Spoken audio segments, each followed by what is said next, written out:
क्या अब वो वक्त आ चुका है जब सचिन पायलट को जो ताकत मिलनी चाहिए थी वो मिलना शुरू हो गई है?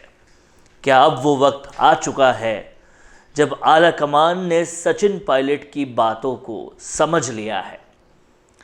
ऐसा आज मैं क्यों बोल रहा हूं? क्या ऐसा सियासत में उलटफेर हुआ है जिसकी वजह से मैं ये बोल रहा हूं? और क्या ऐसी जानकारी चुनावी वक्त में आ रही है जिसकी वजह से सचिन पायलट को और ताकत मिलने वाली बातों की सुगबुगाहट इस सियासत में बन रही है? ये सब कुछ मैं बताने वाला हूं आपको इस वीडियो में, इसलिए इस वीडियो को आखिर तक ज़रूर देखिएगा। और अगर आपने अभी तक राजस्थान संवाद को सब्सक्राइब नहीं किया है तो तुरंत कर लीजिए, क्योंकि यहाँ पर आपको मिलता है राजनीतिक खबरों का पूरा विश्लेषण, पूरा पोस्टमार्टम, परत के अंदर की परत, पर्दे का पीछे का पर्दा आपको पूरा सरल से सरल भाषा में बताने की कोशिश करते हैं। तो आज पॉलिटिकल सूत्रों से ये खबर आ रही है कि अब आखिरकार जाकर सचिन पायलट की उस बात को आलाकमान ने मान लिया है जब वो लगातार कहते रहे कि युवाओं की ज़्यादा ज़रूरत है, सियासत को फोकस युवाओं पे किया जाए। इस बात को अब जाकर आखिरकार मान लिया गया है और टिकट बंटवारे के लिए सूत्र बताते हैं कि बुजुर्ग मंत्रियों को नमस्ते करने का अब पूरा आलाकमान ने मन बना लिया है। और जाहिर तौर पर अगर ऐसा होता है तो सबसे बड़ी ताकत सचिन पायलट को मिलेगी और सबसे बड़ा जो सेटबैक है वो मुख्यमंत्री गहलोत के खेमे को मिलेगा, क्योंकि बहुत बड़ा तबका बुजुर्ग नेताओं का ताकत है मुख्यमंत्री गहलोत के खेमे की।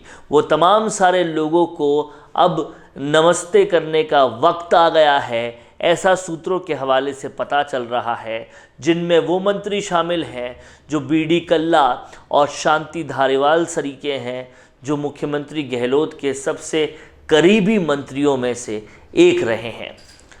अगर ऐसा होता है तो ज़्यादा से ज़्यादा युवाओं को अब कांग्रेस जवाब देगी, अब कांग्रेस टिकट देगी। और ऐसा इसलिए भी समझना चाहिए क्योंकि कहीं ना कहीं इससे पहले सुखविंदर सिंह रंधावा भी ये कह चुके हैं कि बुज़ुर्ग लोगों को अपने आप इस बात का इल्म हो जाना चाहिए कि अब उनकी उम्र पूरी हो गई है और अब युवाओं को मौका देना चाहिए। तो कहीं ना कहीं हवा भी ऐसी ही बन रही है और आलाकमान से ऐसे ही इशारे आ रहे हैं कि अब बुज़ुर्गों को पूरी तरह से बाहर किया जाएगा और कहीं ना कहीं टिकट बंटवारे में बुज़ुर्गों का बहुत ज़्यादा से नहीं होगा।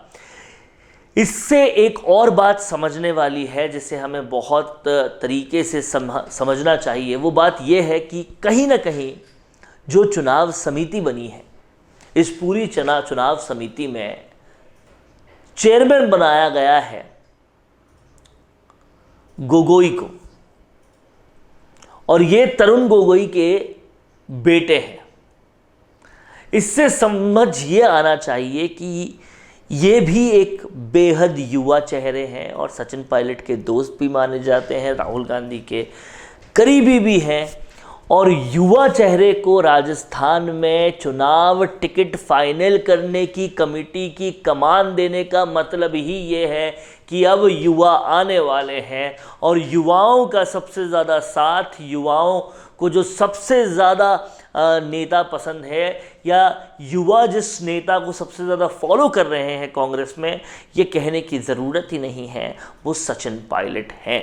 और कहीं ना कहीं सचिन पायलट और गोगोई दोनों का इस कमेटी में होना, गोगोई का चेयर करना और गोगोई का युवा होना, ये साफ तौर पे बताता है कि अब टिकट बंटवारे में सचिन पायलट की अच्छी खासी चलने वाली है और बुजुर्ग नेताओं को बाहर करने की कहीं ना कहीं अब आलाकमान मन बना चुका है। तो इससे तकरीबन 9 मंत्रियों पर असर पड़ेगा और ये जो 9 मंत्री होंगे वो आप जानते हैं कौन है, शांति धारीवाल और बीडी कल्ला उनमें प्रमुख हैं और वो कहीं ना कहीं सचिन पायलट के खेमे के दूसरे खेमे वाले व्यक्ति हैं, यानी कि गहलोत खेमे वाले व्यक्ति हैं और उससे सबसे बड़ी ताकत जो है वो सचिन पायलट को मिलती हुई नज़र आ रही है। और युवाओं की तरफ अगर कांग्रेस अग्रसर होती है तो सचिन पायलट ही सबसे चमकते सितारे वहाँ पर नज़र आते हैं और कांग्रेस आलाकमान को देर सवेर उनको एक बड़ा पद देना ही पड़ेगा। कैसा लगा दोस्तों आपको ये वीडियो? अगर पसंद आया है तो ज़्यादा से ज़्यादा शेयर करें और राजस्थान संवाद को सब्सक्राइब करें। कौन देखता है अब टीवी? टीवी पर आपको कितनों ने देखा ये कैसे पता चलेगा? घर घर इंटरनेट पहुंचने के बाद अब सब कुछ है डिजिटल। आपका वीडियो कितनों ने देखा ये हर पल आपको पता चलेगा, इसलिए डिजिटल मीडिया में बनाइए अपनी पहचान। 4.5 करोड़ से ज्यादा व्यूज और 3,27,000 से ज्यादा सब्सक्राइबर वाले राजस्थान के चैनल राजस्थान संवाद पर करवाइए कवरेज। ज्यादा जानकारी के लिए व्हाट्सएप करें 7339900549 पर।